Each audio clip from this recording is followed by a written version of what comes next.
Shkolla fillore Bedri Elezaga ka përmbyllur me sukses vitin shkollor 2024-2025, duke shënuar një tjetër etapë të rëndësishme në rrugtimin arsimor të kësaj shkolle me traditën e edukimin e brezave të rinj. Në një intervistë për televizionin të UTA, drejtori i shkollës Mustaf Bardhi ndau me krenari të dhënat dhe vlerësimet për këtë vit shkollor, duke cilësuar atë si një vit të suksesshëm në tërësi. Sipas drejtorit, këtë vit nga klasa 9 janë diplomuar 44 nxënës, ku 14 prej tyre kanë përfunduar me suksesin shkëlqyeshëm, një dëshmi e përkushtimit të tyre ndaj mësimit dhe punës së palodhur të mësimdhënësve. 7 nxënës janë nderuar me diplomen Luça, një vlerësim për arritje të më të larta në aspektin akademik gjatë viteve të shkollimit. Duke folur për regjistrimet në klasën e parë, drejtori Bardhi shprehu shqetësimin për uljen e numrit të fëmijëve që regjistrohen çdo vit. Deri më tani janë regjistruar vetëm 30 nxënës të taj,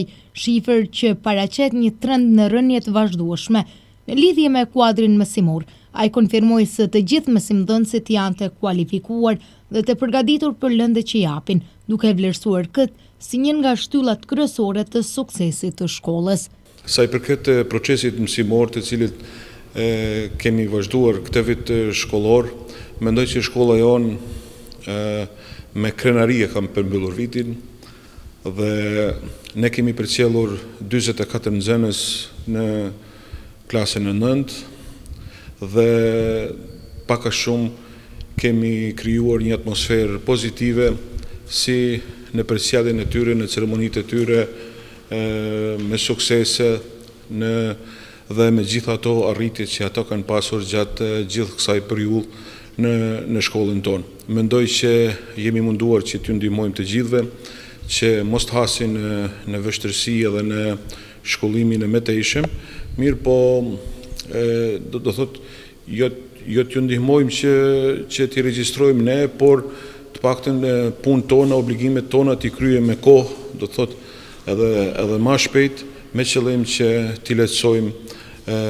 vazhdimin e mëtejshëm gjithsesi shkollimin e tyre në gjimnaze. Cili ishte suksesi i këtyre nxënësve që keni përcjellur? Suksesi i tyre nxënësve, ne kemi pasur 14 nxënës me sukses të shkëlqyeshëm, prej tyre 7 nxënës me Luçë, gjë që është një arritje e madhe për ne si shkollë, duke llogaritur numrin 44 dhe 7 nxënës, do të thonë nuk është numër i vogël, që janë nxënës prej klasës së parë deri në klasën e 9 me të gjitha pesa. Ne për ato nxënës jo si risi, por tash 3 vite përgatisim edhe një fletushk të cilin ato marrin me veti dhe në të janë të paraqitura të gjitha aktivitetet e tyre gjatë punës prej klasës së parë deri në klasën e 9 dhe aty ne do t'ju mbes, do thotë kujtim. Ne mund të shohim se si duket ajo. Ne kemi përgatitur uniformat për nxënësit të cilët e lëshojnë në shkollën tonë dhe me krenari mund të them se edhe në ditën e shkollës musafirë të shumë që kemi pas në veçanti konzullin, pa marrë si shembull kështu pozitiv, nuk e ka besuar që kjo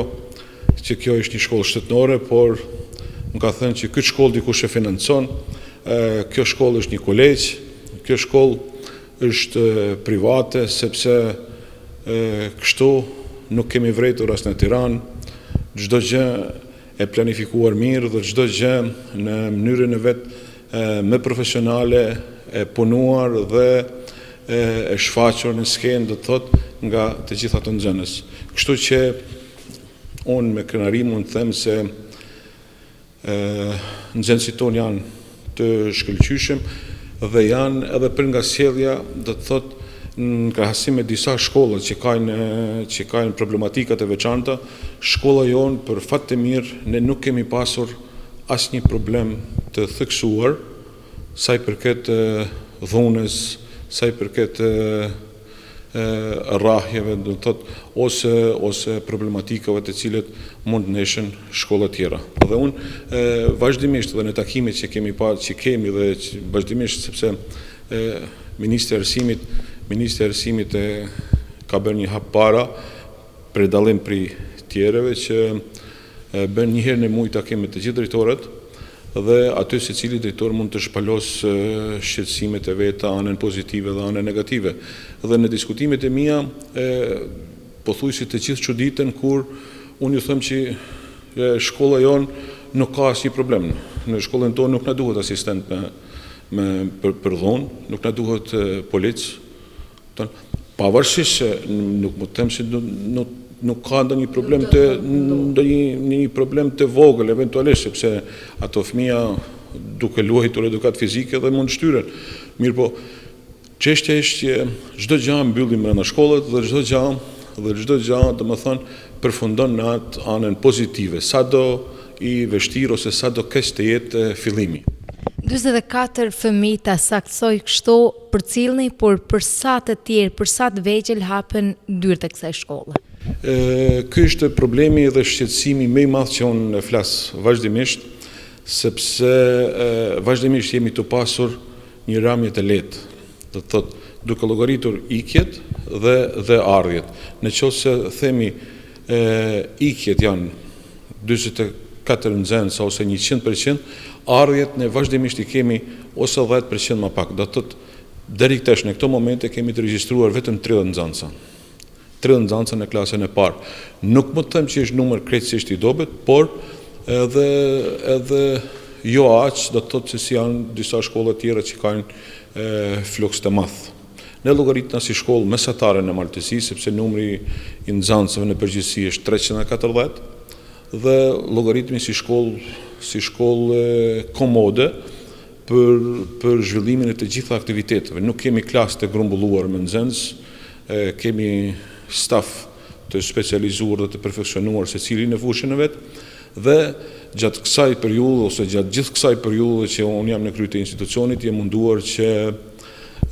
t'i bëj kushtet për secilin mësimdhënës që ai ta ketë mesleti punën në klasë dhe punën me nxënës. Sa paralele kanë ikur dhe sa paralele do të jenë? Ndarja aty. Po, shiqo, shkolla jonë përfshin një territor të madh dhe ne kemi 44% të territorit të komunës së Ulqinit dhe në përveç shkollës në qendër, ne kemi edhe 8 shkolla të terrenit dhe kanë shkuar 44 nxënës, do të kanë shkuar 3 paralele. Mirë po të 30 nxënës, këta janë të gjithë në 9 paralele, do thotë, në 1 paralele në qendër dhe 8 paralele të tjera. Kemi 2 shkolla që nuk kemi fillestar, mirë po në përgjithësi kemi shkolla të tjera, do thotë 6 shkolla që kemi prurje. Mund të themi që janë jo 8 klasë, se ato janë në kombinime, mirë po gjithë ky numër, do të thonë ky 30 nxënësat janë të përfshirë në qendër dhe në të gjitha shkollat e terrenit. Një tjetër çështje që drejtori ngriti me shqetësim është situata paraleles në Fraskanjal, një degë shkollës Bedri Elezaga, e cila aktualisht funksionon me vetëm një nxënës aktiv dhe nuk ka fillestar. Ai paralajmëroi se kjo paralele është në rrezik real të mbylljes nëse situata nuk ndryshon. Momentalisht janë të gjitha funksionale, po bëjmë përpjekje që t'i mbajmë të gjitha në funksion, të gjitha të hapuna. Cila do të ishte më rrezikuara në ujë? Më rrezikuar dhe më problematike kemi paralelen ndarë të Fraskanjelit, e cila ka 2 vite që nuk ka fillestar dhe e cila funksionon vetëm me një nxënës. Aty kemi problem, dhe me thanë, vetëm në shkollë që kemi probleme edhe me infrastrukturë, sepse me thanë të drejten edhe nëse flasim për anën pozitive, ne duhet të flasim, të jemi real dhe të flasim edhe për anën negative. Ana negative jona është që shkolla e Fraskanjelit, gjithsesi paralelja ndare jona, është ndër objektet që janë me gjendje më të dobët, mirë po ne kemi edhe si mjet një nxënës dhe simas gjithë asaj, simas zonës dhe informacioneve që kam unë nga terreni, vështirë që edhe 2 vite ose 3 vite ka prurje të reja. Dhe kështu që ndoshta do të rrezikohet, eventualisht do të shohim se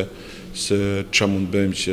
që ta ruajmë edhe atë shkollë. Përndryshe shkolla tjera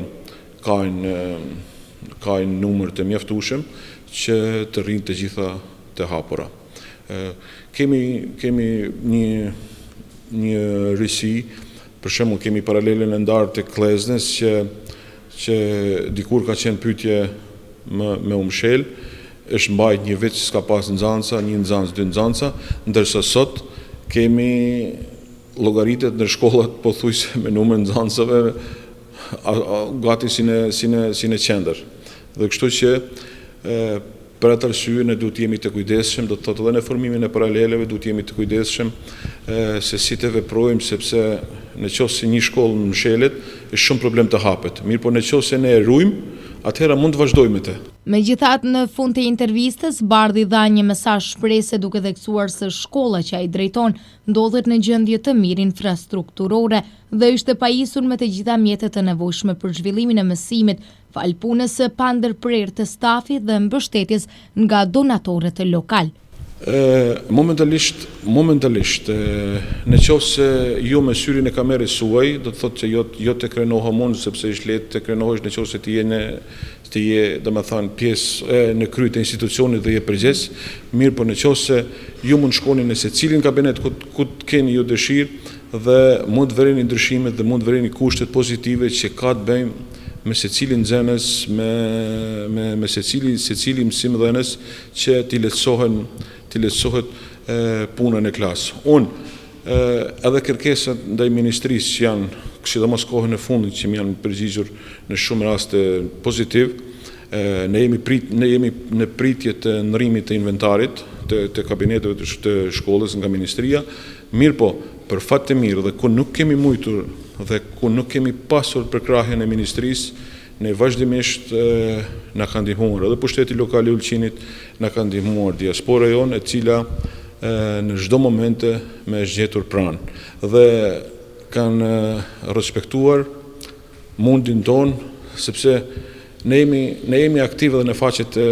ne jemi aktiv si shkollë, domethënë edhe në faqet e internetit, siç janë në Facebook, Instagram, dhe aty kemi të përfshirë të gjitha aktivitetet tona, të gjitha arritjet tona, të gjitha të mirat që nxënësit tonë kanë sjellur shkollës sonë. Dhe të gjitha ato kanë krijuar një seriozitet të madh edhe të bashkëvendësit tanë, që ato kanë shumë lehtë që të na ndihmojnë, kanë shumë lehtë që hajde të investojmë diku që me të vërtet shihet punë dhe shihet e mira e përgjithshme për gjithë komunitetin dhe për gjithë zonën të cilën e përfshin kjo shkollë. Në përgjithësi, shkolla fillore Bedri Elezaka ka përmbyllur vitin shkollor me sukses dhe me arritje të rëndësishme. Me një staf të përkushtuar dhe mjetet të nevojshme, shkolla vazhdon të ofrojë një mjedis të mirë për nxënësit dhe përgatitje cilësore për brezat e rinj.